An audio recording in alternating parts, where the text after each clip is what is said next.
Hey everyone, welcome once again to the Scottish Highlands, and we are Outdoor Intrigue bringing you another review. This time we're talking about trail runners, specifically these trail runners, the North Face Flight VECTIVs. Now these are North Face's top of the range trail runners. They came out recently, relatively recently, and they had a lot of fanfare because they're the first trail runners to incorporate a carbon plate, which means that they should make you faster and create better energy return through that carbon plate. Now traditionally that technology is only used in road running shoes, so these are the first trail runners to have it, so that got a lot of people talking. Aside from that, the shoes themselves are reasonably straightforward trail runner. They've got a pretty bananaed kind of sole, so that should help to force you to have quite a good gait when you're running. I say gait, the way in which you're hitting the ground hopefully is going to maintain this good sort of stride pattern. The soles themselves have got a 3.5, pretty modest 3.5 millimeter lug depth, so not too aggressive at all really for a trail runner. They're using a rubber created by North Face themselves, I believe, so this compound that they've used in here. Then moving into the upper, there's no real kick protection at the front. It's pretty minimal and simple, but it does have throughout this material matrix material, which is a type of Kevlar, so very strong material throughout, and then the rest of it is made of this stretch fly knit, which does have quite a bit of stretch to it. The laces are pretty thin throughout. It has a reasonably padded tongue area to help when you're using the laces to compress, to give you a little bit of alleviation from that biting into the top of your foot. Then the shoes themselves, where they come up around your ankle, kind of like a sock style fit.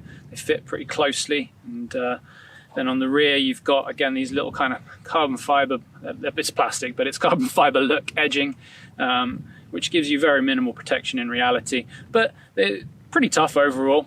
So weight wise, to get in on that, they stake 295 grams for the size 9, I believe. These are size 9.5 and I get 307 grams, so reasonably weighted. They don't feel heavy on the foot at all. Actually, they feel pretty light to run in. I've now run 500 kilometers in these, and in that 500 kilometers, I'm not even sure how much vertical ascent I've done, but it's probably about 30,000 meters or something like that, because I run a lot of up. So I've had a good bit of experience in using these, and I thought this was a good time to dive into some of the positives and negatives. One thing before we do that to mention is that the RRP on these from North Face is £180, although I have noticed lately that it seems like most retailers are selling them for about £140, which definitely makes them a much more viable option. I think 180 is pretty pricey, probably some of the most expensive trail runners on the market at 180. So 140, they start to get a lot more tempting, and if you can get sort of a discount code or something on there, pick them up around that 120, 130 mark, then maybe they're really worth it. So that's the basics. We've talked about a little bit of the weight, a little bit of the structure of the shoes. Now let's really get into the nuts and bolts. What's good, what's bad, what's my experience been whilst using them? All right, let's jump into what's good about these trail runners. So to start off with, just to let you know, they don't have any rock plate in them, but I haven't found that to be an issue whatsoever. I guess maybe it's because of the carbon plate, but when you're running over rocky ground or hit like hard standout rocks, I've never had an issue, never felt any pain in the sole of my foot, so positive on that front. Another real positive is that although they're not ultra plush and squidgy like some shoes that I personally like Hoka's, they don't have any real impact on your feet over long distances in a negative sense. So they might not be super plush, but I haven't found that to be an issue whatsoever. I've actually found them really comfortable on long training runs of 30 or 40 kilometers over trail terrain. I've come away feeling like absolutely fine. My feet didn't feel beat up at all. It was really good. So that's a huge positive. You can get a good lockdown on them. They are a reasonably narrow fit. I would say order your normal size. So I'm a size 9.5. I wear a size 9.5 in these. These would probably be, I think, for some people, quite narrow in the foot box. Now that should be the case for me because I have quite a wide foot and therefore often go for a wider fitting toe box. But I found with the fly knit on these, the stretch has allowed my foot to fit comfortably, and even where my foot swells or splays on longer runs, I haven't had an issue. So I found them completely fine. I think I wouldn't worry too much about the narrow fit. It's always going to be quite a personal thing, shoe fit, but I think that these are quite accommodating because of this kind of like sock-like upper.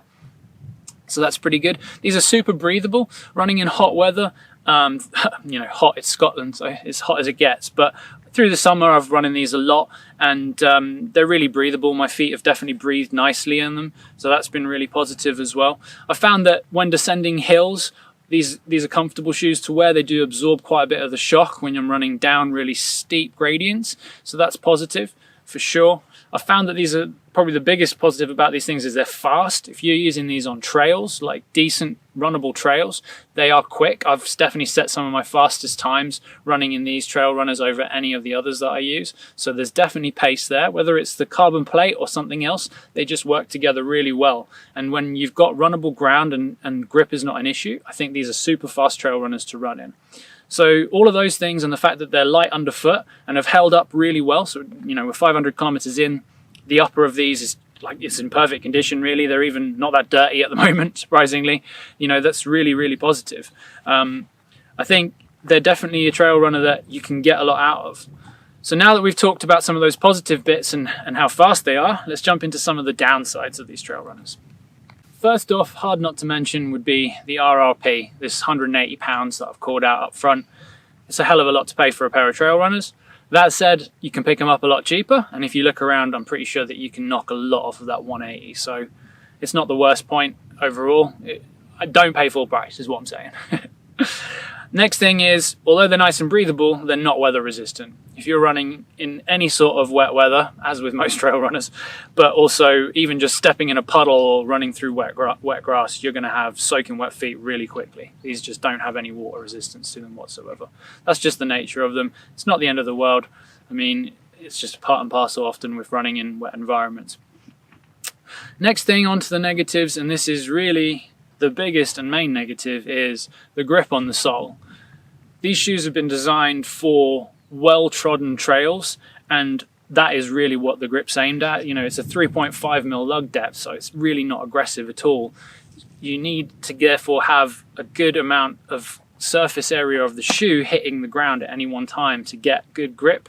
And if you're running on technical mountain terrain or muddy ground, snowy ground, or open hillside that's wet, then these really aren't great. I mean, even wet rocks on actual paths, but sections where it's wet and rocky, I found to be a real issue. So that is the real downside to these, is I don't want to say they're a specialist shoe because they have a lot of versatility. You can certainly run on roads on them, as well as plenty of trail running. But once you get to anything else that's like mountain running, sky running, fell running, these are not going to be an option. Like, they're just not worth using because there'll be times where you won't trust in them. And I have had a couple of times where I've nearly taken a slip just pushing them through slightly muddy sections of trails.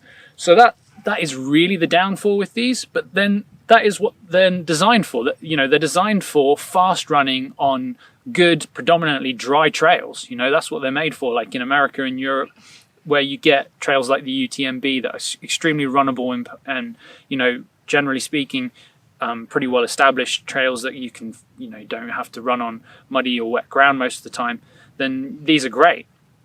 So yeah, as long as you bear that in mind, that really is the main down point. That and the price are really the only negatives. Maybe the color, I mean, white, it's crazy, isn't it?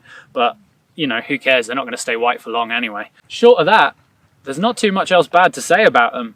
I've been pretty blown away by how good these shoes actually are. When I set out, I really didn't think they were going to be great, but I was wrong. These are a great trail runner, and I think definitely worth taking a look at.